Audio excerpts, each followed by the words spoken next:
the automation and robotics industry now has the optics of taking work away from people.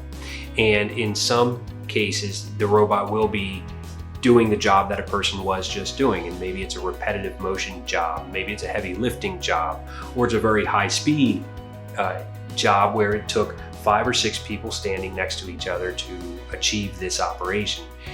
And where that's a good thing for us moving forward, us as people moving forward, is it'll take away from the injuries, the workplace injuries, carpal tunnel, when it's welding, takes away from burns and the fumes coming off of the material, helps your lungs out.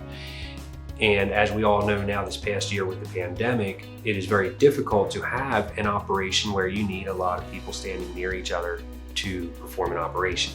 So a robot can take some of that operation away. That being said, robots aren't necessarily or anytime soon going to be taking all of your jobs away from you, and you're not going to have anything to do, and the world's going to be ruled by robots.